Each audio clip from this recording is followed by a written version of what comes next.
ধরুন আপনি যাচ্ছেন গাড়ি নিয়ে, চোর চোর বলে চেঁচাচ্ছেন। না, কখনো এটা সম্মুখীন হইনি, কিন্তু আবার হলেও আশ্চর্য হব না। হিন্দু ভোটে আপনাদের দলের ধস নেমেছে, কিভাবে সামাল দিচ্ছেন? এবার 3টি আসনই তৃণমূল কংগ্রেস হুগলি থেকে জয়ী। আজকে আমাদের বিশেষ একজন অতিথি, যাকে আমরা সবাই চিনি। তিনি এ রাজ্যের পরিবহন দপ্তরের মন্ত্রী। আমাদের সঙ্গে রয়েছেন স্নেহাশিস চক্রবর্তী। স্নেহাশিস দা, আপনাকে স্বাগত টাফ ফাইটে, বাংলা হান্ট এবং আর+ নিউজের যৌথ প্রযোজনায় আমরা বিশেষ কনক্লেভে একটি বিশেষ অনুষ্ঠান। আমি প্রথমেই স্নেহাশিস দা, আমি আপনার কাছে চলে যাব একটা প্রশ্ন। এই প্রশ্নটাকে আপনি অন্যভাবে নেবেন না। এত সুদর্শন, এত মার্জিত ভাষায় কথা বলেন, এত ভদ্র, কিন্তু এর রাজ্যে বিরোধীরা আপনাদের দলকে তোলাবাজ এবং চোর হিসেবে প্রতিপন্ন করছে। কখনো কখনো অসুবিধা হয় না আপনার মতো মানুষের? না, একটু অসুবিধা হয় না এই কারণে যে বিরোধী যে রাজনৈতিক দল বর্তমানে রয়েছে তাদের সামনে কুৎসা অপপ্রচার ছাড়া আর কোনো অস্ত্র নেই যেটা তারা রাজনীতিতে প্রয়োগ করতে পারে। তার কারণ হচ্ছে যে একটা শাসক দল থাকে, একটা বিরোধী দল থাকে। বিরোধী দল শক্তিশালী হলে গণতন্ত্র শক্তিশালী হয়, এটা খুব স্বাভাবিক। কিন্তু পশ্চিমবঙ্গে এই মুহূর্তে যে বিরোধী দল আছে তার দীর্ঘ রাজনৈতিক ইতিহাস বাংলার মাটিতে ছিল না। ফলে কি হয়েছে, তাদের তৃণমূল স্তরে যে সংগঠন গড়ে ওঠার কথা, যেটা দীর্ঘদিন লড়াই আন্দোলনের মধ্যে থাকলে হয়, সেটা তাদের নেই। 19 লোকসভা নির্বাচনে মার্ক্সবাদী কমিউনিস্ট পার্টি 22% ভোট তারা পেয়ে 18টা আসন পেল। তারপর হঠাৎ ভেসে ওঠার পর তারা দিশেহারা মানে গ্রাউন্ড লেভেলে লোক নেই, অথচ তৃণমূলের মোকাবিলা করতে হবে। তৃণমূল স্তরে লোক আছে, ডেভেলপমেন্ট আছে। ডেভেলপমেন্ট নিয়ে মমতা বন্দ্যোপাধ্যায়কে কোনো প্রশ্ন করার মতো জায়গাতেও নেই। ফলে একমাত্র হাতিয়ার হচ্ছে কুৎসা এবং অপপ্রচার। ওরা তো সেই জিনিসটা চালিয়ে যাচ্ছে এবং তার জন্য একটু বিচলিত হচ্ছি না, কারণ বাংলার মানুষ এই কুৎসা অপপ্রচারের জবাব গত বিধানসভা নির্বাচনে দিয়েছিল যে আপকেবার 200 পার তো হয়নি, বরঞ্চ 77-এ আটকে গিয়েছিল বিজেপি। ফলে আমাদের ভরসা তো মানুষের ওপরেই আছে, এগুলোর জবাব তারা গণতান্ত্রিক পদ্ধতিতেই দিয়ে দেবে। আমার খুব লজ্জা করছে এই প্রশ্নটা করতে, কিন্তু আমি এই প্রশ্নটা করতে বাধ্য। আপনার মতো এইরকম স্থিতধী মানুষ, এইরকম অত্যন্ত পরিশীলিত মানুষ, অন্যদের ক্ষেত্রে যা হয়েছে আপনার ক্ষেত্রে হয়নি। ধরুন আপনি যাচ্ছেন গাড়ি নিয়ে, চোর চোর বলে চেঁচাচ্ছে। না, কখনো এটা সম্মুখীন হইনি, কিন্তু আবার হলেও আশ্চর্য হব না। কারণ ওই বললাম যে বিজেপি যে বিরোধী দল এখন আছে তারা প্রতিটা নির্বাচনে হেরে যাওয়ার পর তারা এইটাকেই অস্ত্র করেছে যে আমরা চোর চোর বলে বারবার এই শব্দটা ইউজ করতে করতে গোয়েবলসের থিওরি অনুযায়ী এটা আমরা কতটা মানুষকে প্রভাবিত করতে পারি। তাই রাস্তা দিয়ে দুজন বিজেপি কর্মী বা সিপিএম কর্মী ওরম স্লোগান দিতে পারে, সেটা সৌজন্যতা অভাব তাদের, এবং সেটা কোনো রাজনীতির অঙ্গ হতে পারে না। ফলে সেটা যে ঘটবে না কোথাও তাও নয়, কিন্তু ওটায় আমরা বিচলিত হচ্ছি না, কারণ বাংলার গণতান্ত্রিক ব্যবস্থায় বেশিরভাগ মানুষ তৃণমূল কংগ্রেসকে সমর্থন করে এবং তৃণমূল কংগ্রেসের প্রতি আশীর্বাদ আছে। তাই ওটা বিচলিত হওয়ার কোনো বিষয় নেই। পঞ্চায়েত নির্বাচনে দল তো আপনাকে দায়িত্ব দিয়েছিল, সেই দায়িত্ব যথাযথভাবে পালন করেছেন এবং একেবারে যাকে বলা হয় ফটো ফিনিশ হয়েছে। আমার প্রশ্ন হচ্ছে, এবার তো শুনেছি লোকসভা নির্বাচনে আপনার জেলায়, যেহেতু দীর্ঘদিন ধরে সংগঠনটা হাতের তালুর মতো চেনেন, আপনার বিশেষ দায়িত্ব আছে, বেশ কিছু প্রার্থীকে জেতাতে হবে। না, দায়িত্ব আমাদের সবাই যৌথভাবেই আমরা দায়িত্ব পালন করছি। মমতা বন্দ্যোপাধ্যায়ের নেতৃত্বে, অভিষেক বন্দ্যোপাধ্যায়ের সেনাপতিত্বে তৃণমূল কংগ্রেসের আমরা বহুজন আছি যারা বিভিন্ন দায়িত্ব আমরা পালন করে থাকি। অবশ্যই করে সারা বাংলার সাথে কিছু কাজ আমাদের আছে, আমারও আছে, এবং পাশাপাশি হুগলি জেলার যে আসনগুলো আছে, সিটগুলো আছে, সেখানে বাড়তি নজর দেওয়াও আমার দায়িত্বের মধ্যে পড়ে। সেই কাজটা অবশ্যই করছি এবং হুগলিতে ভালো রেজাল্ট করবে তৃণমূল কংগ্রেস এই লোকসভা নির্বাচনে। এর মধ্যে নাকি এমন কিছু প্রার্থী আছে যে তৃণমূলের শীর্ষস্তর থেকে আপনাকে বলা হয়েছে যে জেতাতেই হবে। এটা সবসময় একটা দল বলে থাকে, তেমনি আমাদের দলেরও সবাইকেই যারা সক্রিয়ভাবে নেতৃত্ব দিচ্ছি আমি শুধু না, সবার কাছেই নেত্রীর কথা থাকে, নির্দেশ থাকে যে প্রার্থীকে জেতাতে হবে। এখন জেতাবে তো মানুষ, অ্যাকচুয়ালি মানুষই ভোট দিয়ে জেতায়, কিন্তু তবুও একটা রাজনৈতিক দলের যারা নেতৃত্বে থাকে তাদের পরিশ্রমের একটা বিষয় থাকে। সেই পরিশ্রমটা করার কথাই বলা হয়ে থাকে যে পরিশ্রম করো, মানুষের কাছে যাও, মানুষকে বোঝাও, জনমত সংগঠিত করো। সেই কাজটা আমাদের করার জন্য নির্দেশ সবসময় থাকে এবং সেটা আমরা পালন করে থাকি। এবার তো মিডিয়ার চোখ থাকবে আপনার এলাকার ওপর আলাদা করে। অবশ্যই। এবং হুগলি জেলায় আমরা গতবার শ্রীরামপুর লোকসভা কেন্দ্র জিতেছিলাম, হুগলি লোকসভা কেন্দ্রটা আমরা জিততে পারিনি, এবং আরামবাগ লোকসভা কেন্দ্রে খুব কম মার্জিনে আমরা জিতেছিলাম। এবার 3টি আসনই তৃণমূল কংগ্রেস হুগলি থেকে জয়ী হবে। প্রার্থীদের নিয়ে কি বলবেন? প্রার্থী তৃণমূল কংগ্রেস খুব ভাবনা চিন্তা করে প্রতিটি আসনেই যোগ্যতম প্রার্থীকেই মনোনয়ন দিয়েছে, ফলে তারা মানুষের কাছে যাচ্ছে, সাড়াও পাচ্ছে ভালো।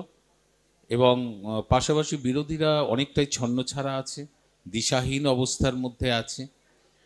ফলে গ্রাম অঞ্চলে, গ্রামের দিকে এখনও বিরোধী দল নেবে উঠতেই পারেনি, ফলে এখনও তারা সব জায়গায় প্রার্থী দিয়েও উঠতে পারেনি। শুধুমাত্র ওই মিডিয়া নির্ভর বা ইডি সিবিআই নির্ভর ইত্যাদি ইত্যাদি নির্ভর করে কিছু বক্তব্যের মধ্যে দিয়েই আছে। ফলে গ্রাউন্ড লেভেলে তৃণমূল কংগ্রেস ঝাঁপিয়ে পড়েছে অনেক আগে থেকেই। কোথাও কি মনে হচ্ছে যে লকেট চ্যাটার্জি সহ যারা ভারতীয় জনতা পার্টির বিভিন্ন নেতৃত্ব আছে তাদের প্রভাব গত 5 বছরে বেড়েছে আপনাদের হুগলি জেলায়? না, বাড়েনি, বরঞ্চ ভয়ানকভাবে কমে গিয়েছে। এবং কমে যাওয়াটা স্বাভাবিক ব্যাপার।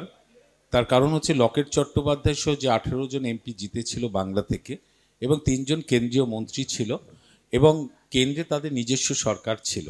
ফলে বাংলার মানুষ যারা তাদের জিতিয়েছিল তারা তো আশা করতেই পারে যে কেন্দ্রীয় সরকারের থেকে এই আমরা যাদের জিতিয়েছি তারা কিছু প্রকল্প তারা নিয়ে আসবে এলাকার জন্য, বড় বড় কিছু নিয়ে আসবে, সেটা তারা আশা করতে পারে।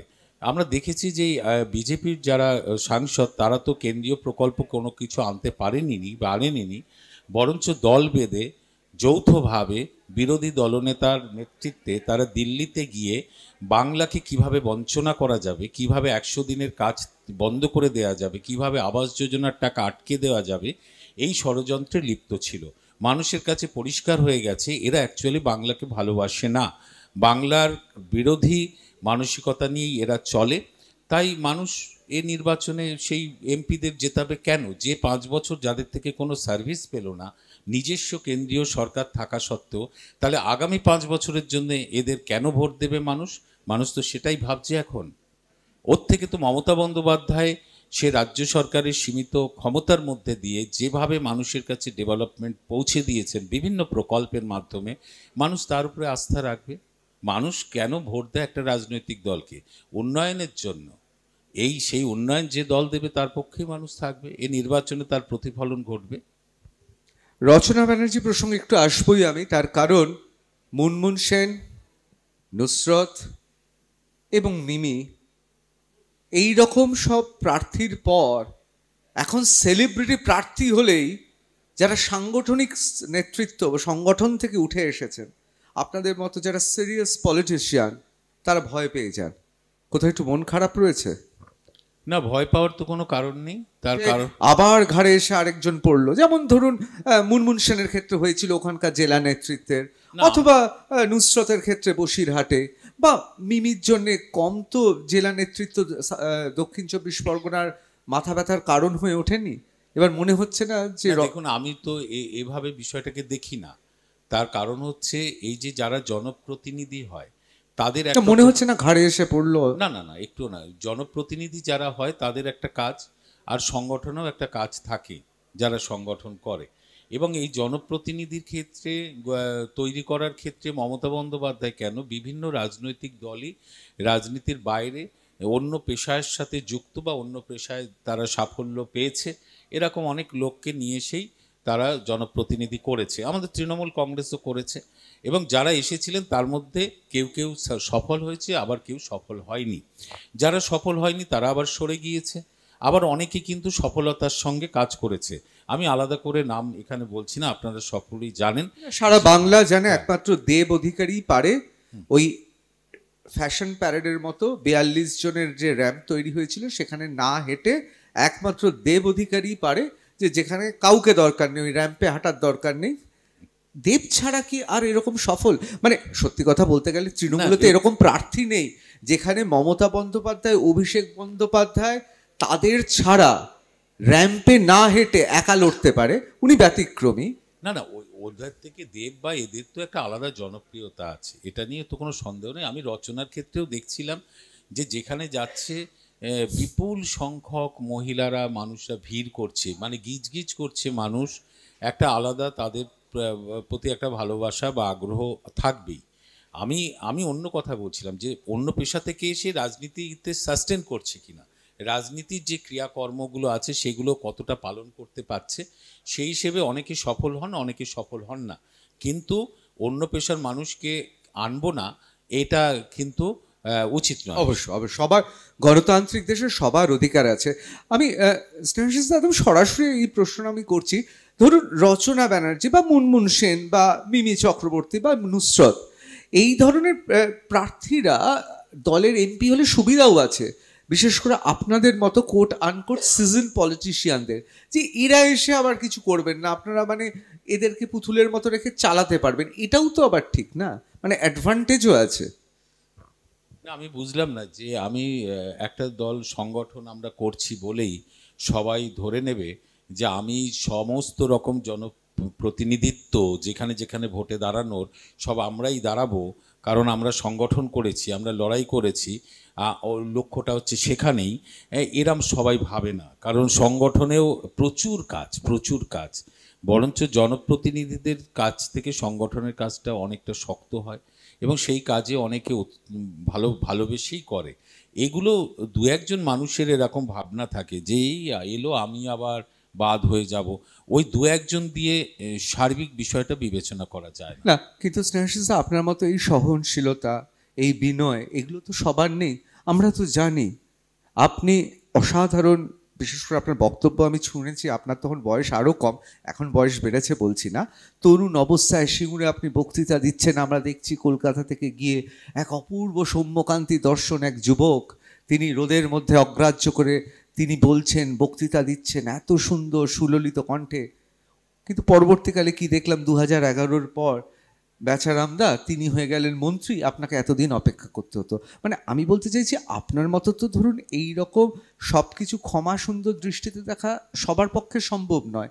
সেক্ষেত্রে আমার বক্তব্য হচ্ছে, যারা এতদিন খুর খেলো, ক্ষীর খাবে অন্য লোক, এটা তো স্বাভাবিক। অন্যান্য মানে আপনার মতো তো সবাই হন না। আমি তো এটা বুঝতে পারছি না যে একজন এমএলএ হলো কিংবা একজন মন্ত্রী হয়ে গেল বলে তার 4-5টা হাত পা গজিয়ে গেল, বা সে নিজেকে প্রচুর উপরে তুলে ধরতে পারলো। 4-5টা হাত পা না গজাক, 4-5টা স্করপিও তো হয়।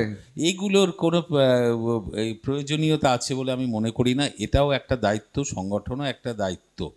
তো মন্ত্রিত্ব পাওয়া, এমপি হলেই যে আমাকে তুলে ধরার জন্য এসব দেয়া হয়েছে, এ তত্ত্বে আমি বিশ্বাসই করি না।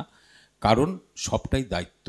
সে দায়িত্ব দেখুন একটা অন্য পার্টির, আমি নাম করছি না, এমন কিছু পার্টি আছে তারা তো সংগঠনেই থাকতে ভালোবাসে, আমি দেখেছি জনপ্রতিনিধি হতেই চায় না।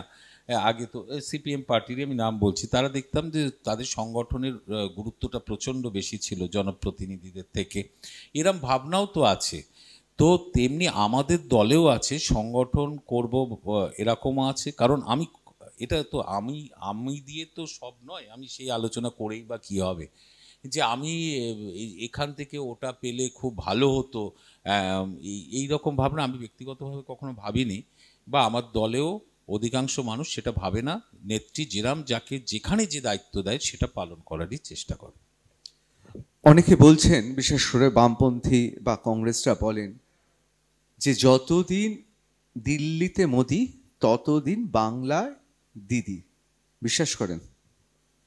না, ওইভাবে বিশ্বাস করি না, কিন্তু এটাও ঘটনা যে মোদির নেতৃত্বে যে বিজেপি রয়েছে কেন্দ্রে, তারা যেভাবে ভারতবর্ষের সংবিধানের যে প্রস্তাবনায় যে স্তম্ভগুলো দিয়েছিল, যে অধিকারগুলো দেশের মানুষকে দেয়া হয়েছিল, গণতন্ত্র বা যুক্তরাষ্ট্রীয় কাঠামো কিংবা ধর্মনিরপেক্ষতা, পরবর্তীকালে ৭৬ সালে যেটা ইনক্লুড হলো, এগুলো যেভাবে দুর্মূস করছে, যেভাবে ভাঙছে, তার বিরুদ্ধে একেবারে সামনের সারিতে দাঁড়িয়ে মমতা বন্দ্যোপাধ্যায় লড়াই করছে বলেই বাংলার অধিকাংশ মানুষ, যারা পবিত্র সংবিধানের কে রক্ষা করতে চায়, যারা সম্প্রীতি চায়, যারা ধর্মনিরপেক্ষতা চায়, তারা দিদির সঙ্গেই থাকবে।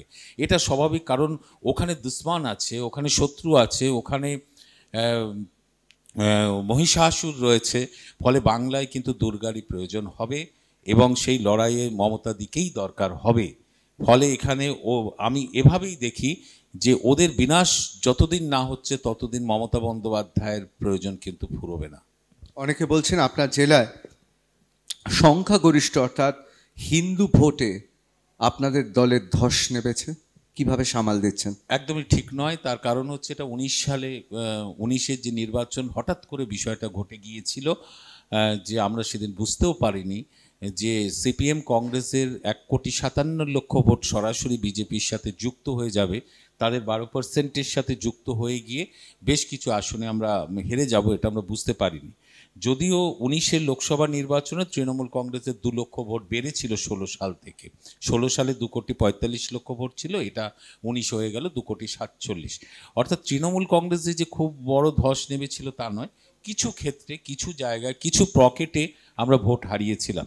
এবং 19-এর পর থেকে লাগাতারভাবে আমরা সেটা রিপেয়ার করার চেষ্টা করেছি, আমরা মানুষের কাছে গেছি, আমাদের ভুলগুলো শুধরে নেওয়ার চেষ্টা করেছি, এবং কোথায় মানুষের ক্ষোভ আছে, যন্ত্রণা আছে, দুঃখ আছে, এগুলো সরকার বোঝার চেষ্টা করেছে এবং বিভিন্ন ধরনের প্রকল্প নিয়ে এসে সেইগুলো পূরণের চেষ্টা করেছে এবং দুয়ারে সরকারের মতো অভিনব সরকারি কর্মসূচি দিয়ে সেটাকে নিশ্চিত করেছে যে সেই সমস্ত মানুষের কাছে যেন পরিষেবাগুলো পৌঁছয়, অর্থাৎ তাদের খাদ্য, তাদের চিকিৎসা, শিক্ষা, এগুলো যেন নিশ্চিতভাবে শেষতম মানুষের কাছে পৌঁছয়। এই যে রিপেয়ার করা হলো, তার ফলটা আমরা 21 সালে পেলাম। আমরা 21-এ আরামবাগ সাব ডিভিশন সহ সব বিধানসভা নির্বাচনে বিপুলভাবে তৃণমূল কংগ্রেস জিতে গেল। এই যে জিতে গেল মানে আমরা সেখানে হিন্দু মুসলমান সহ সবারই ভোট পেয়েছি। এবং যে পঞ্চায়েত নির্বাচন হলো, এবারের পঞ্চায়েত নির্বাচন আমরা অনেকটাই কিন্তু নিজেরা উদ্যোগ নিয়ে অভিষেক বন্দ্যোপাধ্যায়ের নেতৃত্বেই আমরা, যাতে মানুষ সব দল প্রতিদ্বন্দ্বিতা করে, এটা আমরা নিশ্চিত করতে পেরেছি, অনেকটাই পেরেছি। এবং সেই পঞ্চায়েত নির্বাচনেও দেখেছি যে সমস্ত বুথে 21 সালেও বিজেপি ভালো ভোট পেয়েছিল, পঞ্চায়েত নির্বাচনে দেখা গেল তারা ভীষণভাবে পিছিয়ে গিয়েছে। ফলে হিন্দু মুসলিম বলে নয়, শুভবুদ্ধি সম্পন্ন সচেতন মানুষ বিজেপির থেকে সরে গেছে, তাকে প্রত্যাখ্যান করেছে বাংলার মাটিতে। কিন্তু আপনি অস্বীকার করবেন যে সংখ্যাগরিষ্ঠ অর্থাৎ হিন্দু ভোট ব্যাংক এখন আপনাদের নেই, এটা আপনাদের শিরোপীড়া কারণ হয়ে উঠেছে? না, একটু না, কথাটা তো আমি বিশ্বাসই করছি না।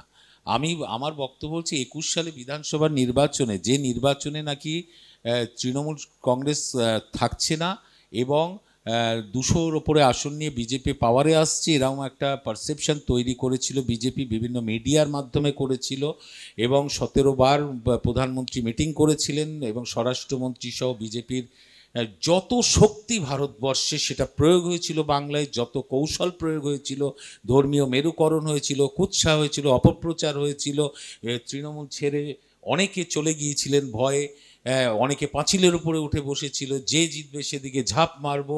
সেই অবস্থায় তৃণমূল কংগ্রেস আসন সংখ্যা বাড়িয়ে 2,88,00,000 ভোট পেল। পশ্চিমবঙ্গের ইতিহাসে একক দল হিসেবে আগে কোনো দিন কোনো রাজনৈতিক দল বাংলায় এত ভোট পায়নি। এর থেকে আপনি কোন সিদ্ধান্তে পৌঁছতে পারেন যে বাংলায় বিজেপির কিন্তু কোনো ভিত নেই, কোনো সমর্থন নেই? কারণ বাংলার সব ধর্ম সম্প্রদায়ের মানুষই বিজেপির এই কুৎসা, অপপ্রচার এবং বাংলার কৃষ্টি সংস্কৃতির ওপরে যে আঘাত আনছিল ওরা, তার বিরুদ্ধে জোট বেঁধেই তৃণমূল কংগ্রেসকে শক্তি দিয়েছে। আমি বিজেপিকে তো কিছুই মনে করছি না, এবার বিজেপি 5টা আসন পাবে কিনা সন্দেহ আছে। আপনি বলছেন? অবশ্যই, মানে এটা নির্বাচনের জন্য বলছেন? একটু না, 2টো ডিজিটে বিজেপি এবার পৌঁছতে পারবে না। নানা কারণ আছে, সেটা বলতে গেলে আমার 1 ঘন্টা সময় লেগে যাবে তথ্য প্রমাণ দিয়ে বোঝাতে গেলে। কিন্তু আমরা 21-এর নির্বাচনে আমরা তো ফল মানুষ দেখেছে, কোথায় 200 আর নেমে গেল 77-এ। বিজেপির আর কি কোনো শক্তি বাকি ছিল 21-এ যা প্রয়োগ করেছিল তার বাইরে? আমরা বিজেপি সর্বোচ্চ শক্তিটা দেখে নিয়েছি, বাংলার মানুষও দেখেছে, তারপরে ওই রেজাল্ট। তো সেটা তো এবার দেখবেন আরও ভয়ানক খারাপ, কারণ তারপর থেকে বিজেপি, আমি আলোচনাও করতাম যে বিজেপির তো কোনো বুথ লেভেলে কেন অ্যাক্টিভিটি নেই, কেন ওরা ক্রমশ আরও পিছিয়ে গিয়েছে, একবারে কনসেন্ট্রেট করেছে মিডিয়া। এটা হতে পারে আপনাদের ভয় নেই, না না, আমাদের ভয় চুপচাপ ফুলে ছাপ, এবার ফুলটা অন্য পদ্ম ফুল না, হয়ে যাবে। একেবারে ওরা ভয় না ওই রকম। সিপিএম এর সময় খুব পেটাতো জানেন, তৃণমূলদের তারা এবার না একটা ভোটের কথা সময় বলছি, দেখা যেত না, ঠিক সময় গিয়ে ছাপটা দিয়ে দিত। শুনুন আপনাকে কথা বলি যে এই যে চুপচাপ ফুলে ছাপ, চুপচাপ একটা সিম্বলে চাপ, ও জিনিসগুলো কিন্তু বাস্তবে হয় না। কেন হয় না জানেন তো? 34 বছর যখন সিপিএম পার্টি ছিল এবং এক একটা নির্বাচন আসতো আর মিডিয়া বলতো, 87 সাল থেকেই, আমি তখন সবে মাধ্যমিক পাশ করেছি, সমস্ত মিডিয়া তখন গুটিকয় মিডিয়া ছিল, বামফ্রন্ট উল্টে যাচ্ছে, এবং চায়ের দোকানে শহর অঞ্চলে আলোচনা হতো এবার বামফ্রন্ট উল্টে যাবে। কিন্তু তখন আমাদের ওই কংগ্রেসের নেতারা বলতো চুপচাপ হাতে ছাপ অমুক তমুক ইত্যাদি বলতো, হয়নি, সংগঠনটা লাগে। কিন্তু হলো কখন? হলো 11 সালে। আপনি বলছি, আমি তো একটা সিপিএম এর জায়গায় নির্বাচনে উচ্চ শিক্ষামন্ত্রীকে হারিয়েছিলাম জাঙ্গিপাড়া, হ্যাঁ, হারিয়েছিলাম সিপিএম এর সন্ত্রাসের জায়গা, সেখানে বিরোধীরা পার্টি করতে পারতো না, সেইখানে আমি ভোট করতে গেলাম, তখন আমি লোকসভার নিরিখে পিছিয়ে আছে তৃণমূল কংগ্রেস, আমি সেই নির্বাচনে উচ্চ শিক্ষামন্ত্রীর বিরুদ্ধে লড়ছি, আমার সঙ্গে 200-300 লোক হাঁটছে, আর উনি বাইকে করে 20-22টা বাইক নিয়ে ঘুরে বেড়াচ্ছেন। মানুষ কিন্তু ঝাঁপিয়ে পরিবর্তনটা ঘটিয়ে দিয়েছিল। সেটা যতক্ষণ না আসছে আপনি জেনে রাখবেন কোনোভাবেই চুপচাপ করে কিছু হয় না। খুব সুন্দর কথা বললেন, রাজনৈতিক মনস্ক। এবার 3টে প্রশ্ন করব, আপনি ইচ্ছে হলে উত্তর দেবেন, কারণ 3টেই খুব ব্যক্তিগত প্রশ্ন। না, আপনি উত্তর না দিলেও কিছু না, আপনি চাইলে উত্তর দেবেন বা দেবেন না। আমার প্রথম প্রশ্ন, রাজ্যে যা অবস্থা, কারোর বান্ধবীর খাটের তলা থেকে লক্ষাধিক টাকা পাওয়া যাচ্ছে, আবার আরেকজন প্রাক্তন খাদ্যমন্ত্রী, তিনি জেলে যাওয়ার পর এক কাউন্সিলরের স্বামী, এবং বিভিন্ন জায়গায় তার এত বান্ধবীর সংখ্যা, সেখানে আপনার মতো, আপনি তাদের সবার থেকে অত্যন্ত সুদর্শন এবং আপনার কথা বলার অনেক আকর্ষণীয়, সেক্ষেত্রে বৌদি আপনার উপর কিন্তু বিধিনিষেধ জারি করেনি এসব ঘটনা দেখে, যে আপনারই দলে এক একজনের এত বান্ধবীদের খাটের তলায় এত টাকা, বৌদি খুব দুশ্চিন্তাগ্রস্ত নন? আমার মিসেস, তিনি সম্পূর্ণ রাজনীতির খোঁজ খবর রাখেন, সবটাই তিনি খুব ভালোভাবে বোঝেন এবং দেখেন। আমার কথাটা হচ্ছে যে সেখানে কার বান্ধবী কি আছে সেগুলো সম্পূর্ণ ব্যক্তিগত সম্পর্ক, তার মধ্যে আমি ঢুকতেই চাই না। এটা হঠাৎ তৃণমূলের দিকে আক্রমণ শুধু কেন, এই সব পেশায়, সব জায়গায়, সব রাজনীতির মধ্যেই কম বেশি এটা থাকে। বিষয়টা হয়ে গিয়েছিল যে দুর্নীতির প্রশ্নে এগুলো সামনে এসেছিল, এবং সেখানে সেই দুর্নীতির প্রশ্ন দেখলে এখন যদি ইলেকটোরাল বন্ডের ঝাঁপিটা খুলি বা পিএম কেয়ার ফান্ডের ঝাঁপি খুলি, ওর থেকে হাজার হাজার, কয়েক হাজার গুণ বেশি দুর্নীতিগ্রস্ত দল হচ্ছে তৃণমূল কংগ্রেসের থেকে, অনেক বেশি হচ্ছে বিজেপি। কারণ বিজেপি যেভাবে থ্রেট করে করে, এজেন্সি দিয়ে ব্যবসায়ীদের কাছে থ্রেট করে, রেট করে টাকা ভয় দেখিয়েছে, আর বিজেপির পার্টি ফান্ডটাকে বৃদ্ধি করেছে, পিএম কেয়ার ফান্ড একই কায়দায় করেছে, এর থেকে বড় দুর্নীতি সারা পৃথিবীতে কোথাও নেই। এখন সরকারে আছে সামরিক জুনটা সরকারের মতো এজেন্সিকে ব্যবহার করছে গণতান্ত্রিক ব্যবস্থার মধ্যে, তাই নিজেরা সাধুপুরুষ আর অন্য দল, বিরোধী দলের কাছে ইডি সিবিআই পাঠাচ্ছে।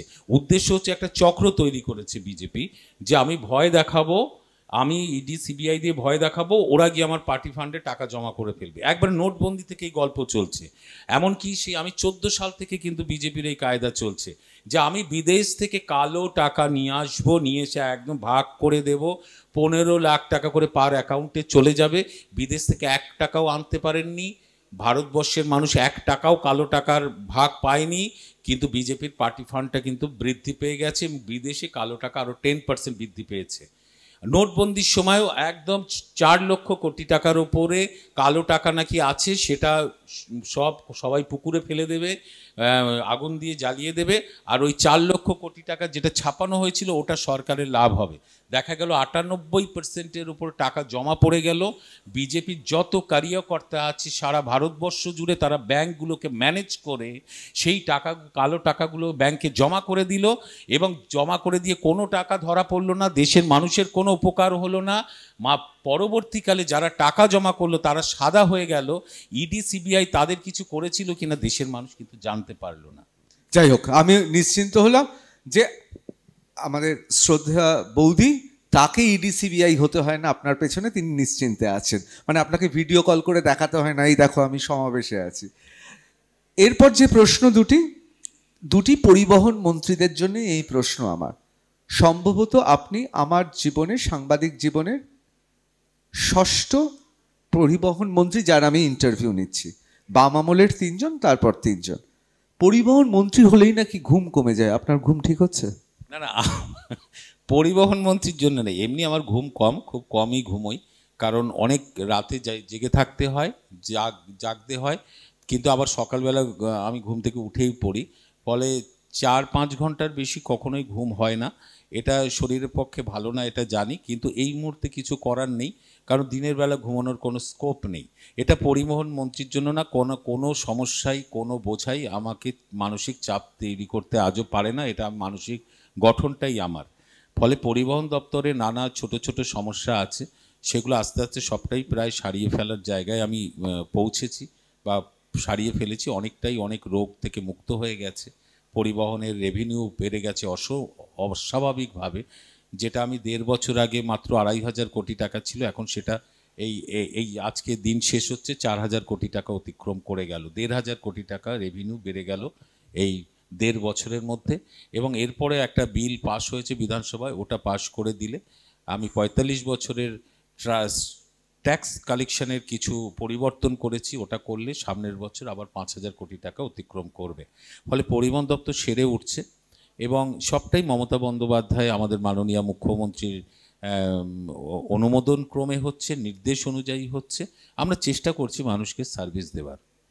আমাকে একজন বাম আমলের পরিবহন মন্ত্রী, অবশ্যই প্রাক্তন পরিবহন মন্ত্রী, আর তৃণমূল আমলেরও একজন প্রাক্তন পরিবহন মন্ত্রী, দুজনেই আমাকে গল্প প্রসঙ্গে ব্যক্তিগত স্তরে বলেছেন পরিবহন মন্ত্রী হলেই শত্রু বেড়ে যায় পার্টিতে। না, আমি দেখিনি আমার কোনো শত্রু আছে বলে, আমার বিশ্বাস করতে ইচ্ছে করে না। তাহলে আপনি সব মন্ত্রীদের গাড়ি বরাদ্দ করে দেন, যে যা চায়। হ্যাঁ, আমার বিষয়টা হচ্ছে কেন আমার একটুও ভাবতে ইচ্ছে করে না, কারণ আমি কারো শত্রু হই না, এবং আমি এমন কিছু করি না যেটা অন্য কারো ক্ষতি আমার দ্বারা হবে। আমি নির্বিঘ্নে কাজ করতে, আমার উপরে যে কাজের দায়িত্ব বর্তায় আমি একদম নিশ্চুপভাবে সেটাকে পালন করার চেষ্টা করি। ফলে কারো কোনো ঈর্ষা বা এ ধরনের থাকতে পারে, কিন্তু আমি আজ পর্যন্ত যতজন নেতাকে দেখেছি বা রাজনীতির বাইরে যে লোকগুলো দেখা হয়েছে, প্রত্যেকে কিন্তু আমাকে ভালোবাসাই দিয়েছে, আজও সেটা পাচ্ছি। এটা আমার কাছে একটা ভাগ্যের বিষয়, এবং আমি যতদিন কাজ করব বা বেঁচে থাকবো, এটা যদি আমি পেয়ে যাই তাহলে আমি মনে করব আমি জীবনের সফলতা পেয়েছি। অবশ্যই আমিও চাই আপনি সুস্থ দেহে থাকুন, এভাবে অজাত শত্রু হয়ে থাকুন, এবং কতিপয় সুদর্শন রাজনীতিবিদ যাদের মাননীয় বৌদিরা ভিডিও কল করেও দেখেন না, এভাবেই থাকুন সুন্দরভাবে। অসংখ্য ধন্যবাদ বাংলা হান্ট এবং আর প্লাস নিউজের পক্ষ থেকে টাফ ফাইটে আসার জন্য। নমস্কার।